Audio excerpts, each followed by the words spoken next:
সিজদাতে চোখ খোলা নাকি বন্ধ রাখতে হয়?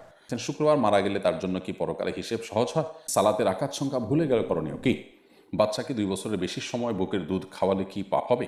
একা থাকার সময় এবং মাহরামের সঙ্গে থাকার সময় মাথায় কাপড় দিতে হবে কি? কাউকে শুধু সালাম শব্দ দিয়ে সালাম দেওয়া যাবে কিনা? রাতে নখ কাটলে কি গুনাহ হবে? দেবর আর ভাসুরের সামনে কতটুকু পর্দা করতে হবে? আরশিয়া এই আইডি থেকে আপনি লিখেছেন, দেবর আর ভাসুরের সামনে কতটুকু পর্দা করতে হবে?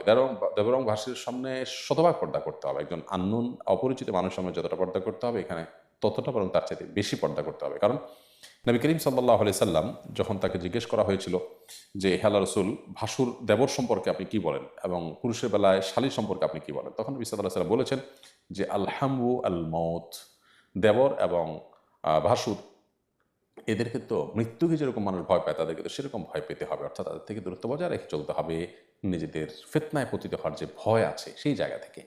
ঠিক একইভাবে পুরুষের জন্য শালিকা থেকে এরকম দূরত্ব বজায় রেখে চলতে হবে, মৃত্যু থেকে যেরকম মানুষ দূরত্ব বজায় রাখে। এখান থেকে বোঝা গেল যে সাধারণ যে মানুষজন আছে তাদের সাথে আমাদের যে উঠা বসা আছে, তাদের সাথে যে আমাদের চলাফেরা আছে, সেই চলাফেরাটা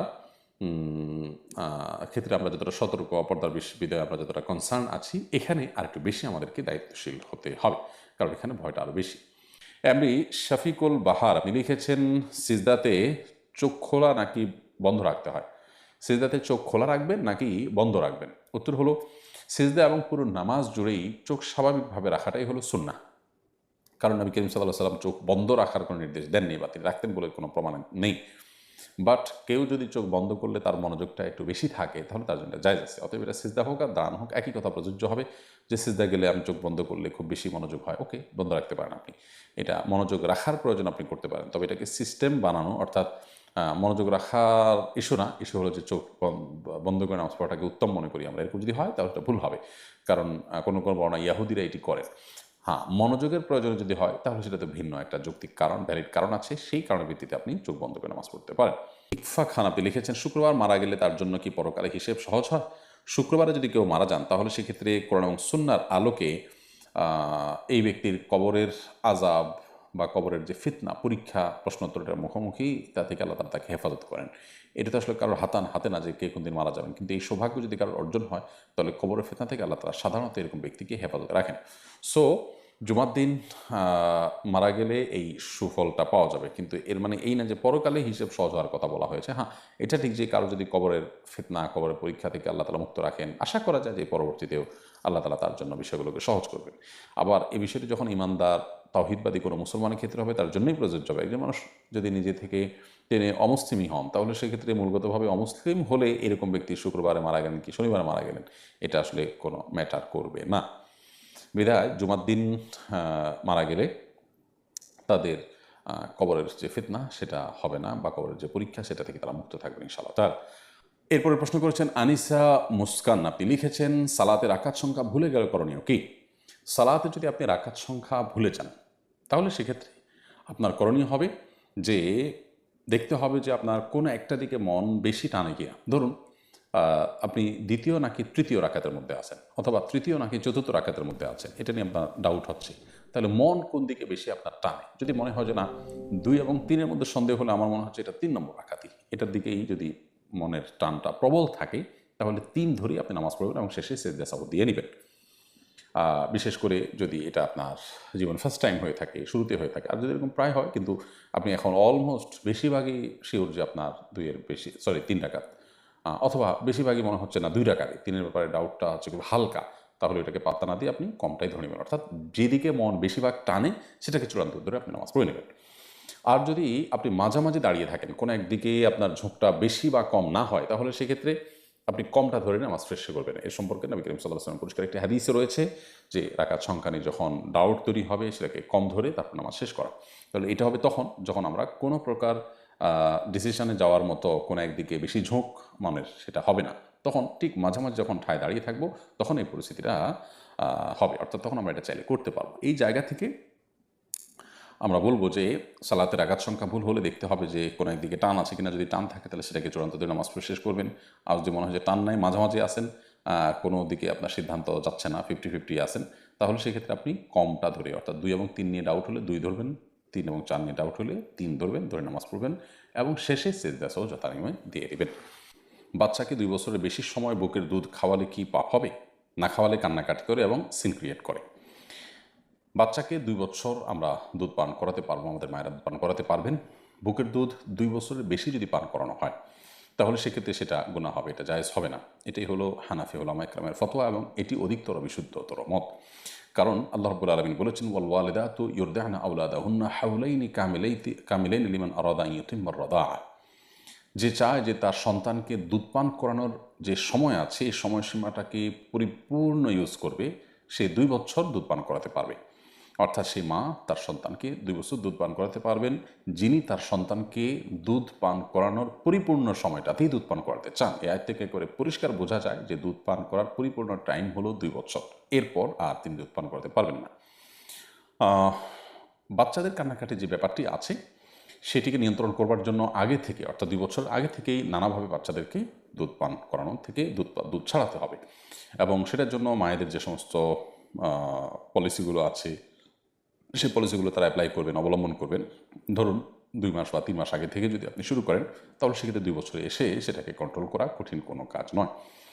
আর এর বাইরে হাম্বলি উলামা ইকরামের ফতোয়া রয়েছে এখানে ভিন্নতর। তারা মনে করেন যে 2 বছরের পরেও যতদিন ইচ্ছা ততদিন মা বাচ্চাকে দুধ খাওয়াতে পারেন, যতদিন ইচ্ছা ততদিনের কথা তারা বলেন, এমনকি বড় হওয়ার পরও দুধ পান করাতে পারবেন, এমন একটি মত হাম্বলি উলামা ইকরামের রয়েছে। সৌদি আরবের বর্তমান উলামা ইকরাম তারা এই মতটি পোষণ করে থাকেন। কিন্তু প্রথম উক্ত মত যেটি হানাফি উলামা ইকরামের মত, সেটি অধিকতর দলীয় দিক থেকে বিশুদ্ধ এবং শক্তিশালী।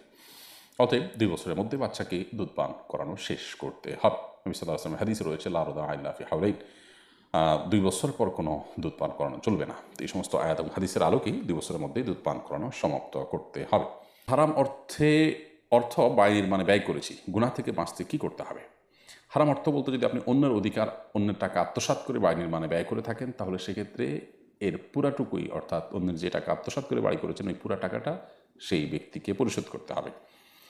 আর যদি অন্যের টাকা না হয়, এটা হারামটা হয় আল্লাহর কোনো নির্দেশগত কারণে। ধরুন আপনি এমন কিছু করে উপার্জন করেছেন যেটা আসলে আল্লাহর হক সংশ্লিষ্ট নয়, বান্দার হক সংশ্লিষ্ট হারাম।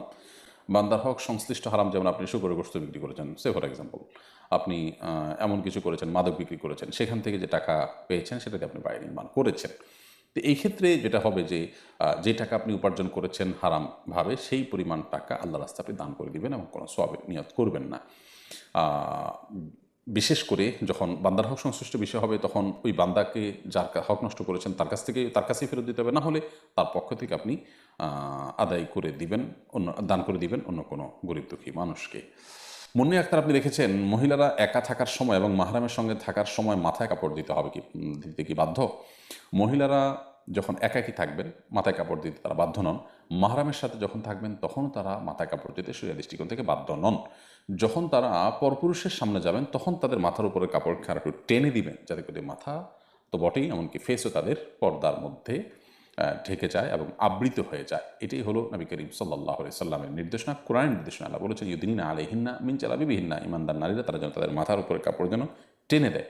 এটা হলো গায়রে মাহরামদের সামনে। মাহরামদের সামনে বাবা ভাই তাদের সামনে মাথার উপরে কাপড় না থাকলে গুনাহ হবে না। তবে সামাজিক শালীনতা, সামাজিক যে সৌজন্যতা, সেই জায়গা থেকে বাবা ভাই অন্যান্য মাহরাম স্বামী ছাড়া অন্য যারা আছেন তাদের সামনে যথাসম্ভব মাথার উপরে কাপড় দিয়ে রাখা, এটা সামাজিক সৌজন্যতার খাতিরে উচিত এবং উত্তম কাজ। বাট এটা কোনো শরীয়ী দৃষ্টিকোণ থেকে ফরজ ওয়াজিব নয়। যদি কেউ মাথার কাপড় না রাখেন বাবার সামনে ভাইয়ের সামনে, কোনো গুনাহ তার হবে না।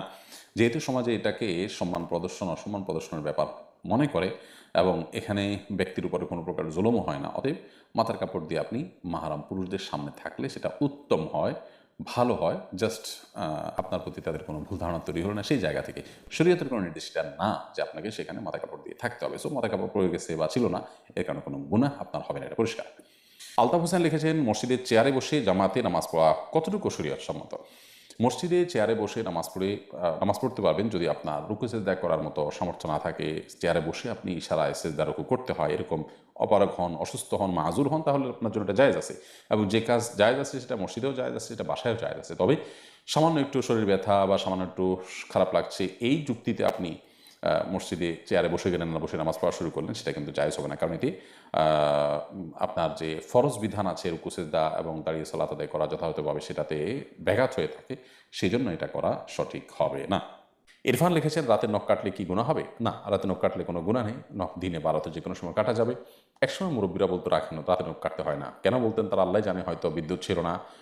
বাতির মধ্যে চেরাগের বাতিতে হারিকেনের আলোতে কাটতে গেলে নখ কাটা যাবে, ব্লেড দিয়ে কাটতো মানুষ। এসব কারণে হয়তো তারা নিষেধ করতেন। বাকি শরীর দৃষ্টিকোণ থেকে রাতে বা দিনে কোনো সময় নখ কাটার ব্যাপারে কোনো প্রকার নিষেধাজ্ঞা নেই। আবুল কালাম খান লিখেছেন কাউকে শুধু সালাম শব্দ দিয়ে সালাম দেওয়া যাবে কিনা? সালামের সুন্নাহ পদ্ধতি হলো আসসালামু আলাইকুম ওয়া রাহমাতুল্লাহি ওয়া বারাকাতুহু। আল্লাহ সুবহানাহু ওয়া তাআলা সেটাই আমাদেরকে বলেছেন। তবে কোরআনে কারিমে ওয়া তাহিয়াতুম ফিহা সালাম, জান্নাতীদের পারস্পরিক সম্বোধন এবং অভিবাদন হবে সালাম বলে। এটার আলোকে অনেকে বলেছেন শুধু সালাম বললেও হবে। তবে নবী সাল্লাল্লাহু আলাইহি ওয়াসাল্লামের সুন্নাহ দ্বারায় আমাদের সুন্নাহসম্মত যে তাহিয়া বা অভিবাদন রয়েছে সেটি হলো আসসালামু আলাইকুম ওয়া রাহমাতুল্লাহি ওয়া বারাকাতুহু।